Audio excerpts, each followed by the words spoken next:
Don't be afraid to give up the good to go for the great. John D. Rockefeller. John D. Rockefeller's aphorism, "Don't be afraid to give up the good to go for the great," encapsulates the essence of strategic sacrifice and aspirational progress. It propels the mindset from complacency towards a relentless pursuit of excellence. Inherent in this statement is the recognition of opportunity cost. Embracing the great necessitates foregoing the immediate comfort of the good. Rockefeller, an embodiment of industrial success, understood that true achievement often requires the courage to relinquish the security of the satisfactory. This philosophy promotes a vision beyond the mediocrity of the status quo and challenges individuals to elevate their aspirations. It speaks to the transformative power of ambition and the importance of discerning when to transition from current success to potential legacy. The lesson here is clear: greatness demands risk, and progress is not for the risk-averse. It calls for an astute judgment to know when the sacrifice is warranted and the fortitude to act upon it. I would rather earn 1% off of 100 people's efforts than 100% of my own efforts. John D. Rockefeller. If you want to succeed, you should strike out on new paths, rather than travel the worn paths of accepted success. John D. Rockefeller. John D. Rockefeller's advice to strike out on new paths rather than follow the worn paths of accepted success champions the spirit of innovation over the safety of convention. It suggests that success is not a fixed recipe but an evolving concept that rewards those who dare to venture beyond the familiar. The statement encourages a proactive approach to achievement, emphasizing the value of pioneering over following.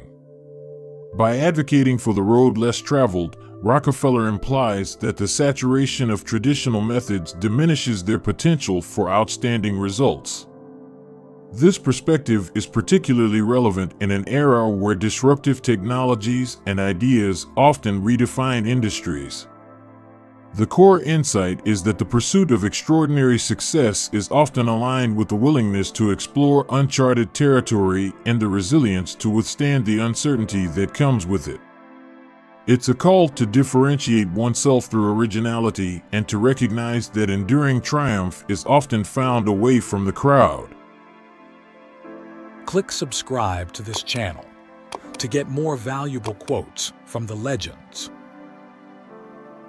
The way to make money is to buy when blood is running in the streets. John D. Rockefeller. John D. Rockefeller's quote, "The way to make money is to buy when blood is running in the streets," encapsulates the counterintuitive strategy of contrarian investing. It highlights the potential of investing during times of extreme pessimism or crisis when assets are undervalued due to widespread fear.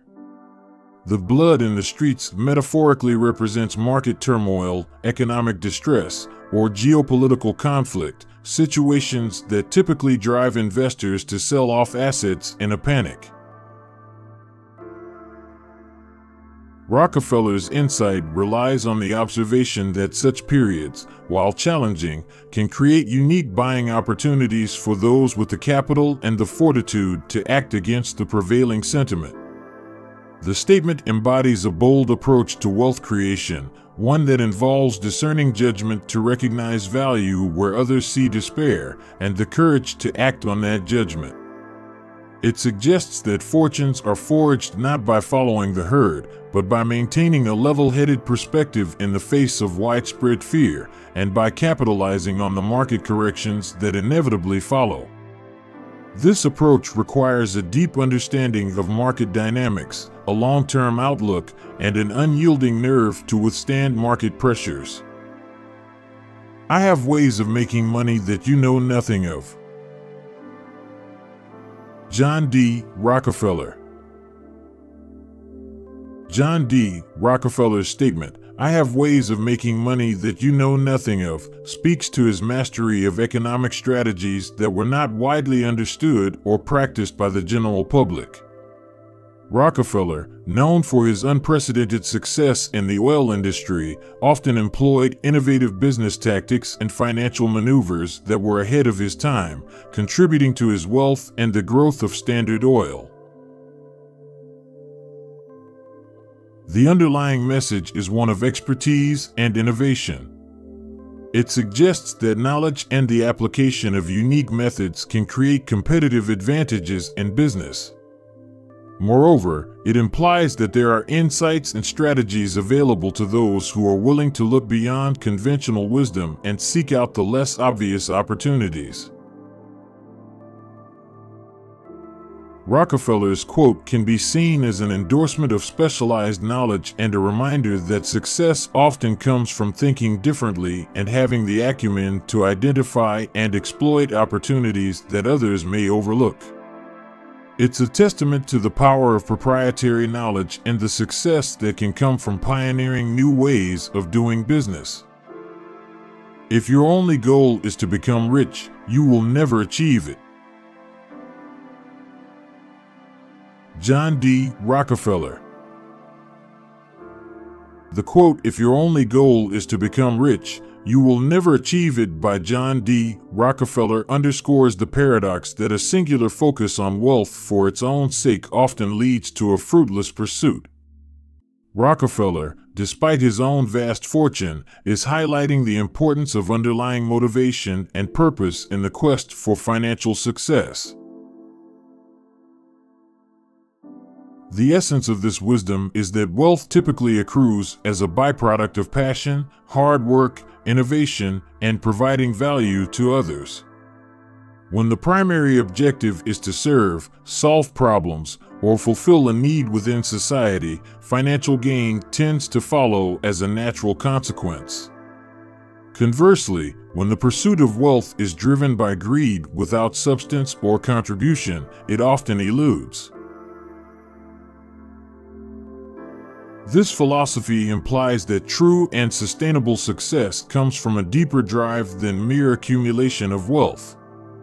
It suggests that riches are more likely to be attained by those who do not make them their sole objective, but rather focus on excellence and adding value in their endeavors. It's a call to align one's goals with broader purposes that go beyond personal gain. The most important thing for a young man is to establish a credit, a reputation, character. John D. Rockefeller. The quote from John D. Rockefeller emphasizes the importance of building a solid reputation and character over merely focusing on financial credit. For a young man, or indeed anyone at the outset of their career or life journey, establishing trust and a good name is crucial. This advice transcends time and speaks to the essence of personal and professional success. Rockefeller, whose own reputation was a complex tapestry of business acumen and philanthropy, knew that long-term success was rooted in how one is perceived by others. In this sense, credit refers not just to financial trustworthiness, but to the overall reliability and integrity of a person. The insight here is that while financial success can be a marker of achievement, the foundation of lasting success is character. A good reputation facilitates opportunities and opens doors that money alone cannot. It suggests a strategy of focusing on one's ethical and personal development as a priority, which in turn can lead to financial prosperity. It's a call to value ethical behavior and personal integrity as the bedrock of a successful life and career. There is nothing in this world that can compare with the Christian fellowship, nothing that can satisfy but Christ. John D. Rockefeller. John D. Rockefeller's assertion, "There is nothing in this world that can compare with the Christian fellowship, nothing that can satisfy but Christ," speaks to the depth of fulfillment he found in his faith. It reflects a worldview in which spiritual communion and the teachings of Christianity supersede all other forms of satisfaction and community.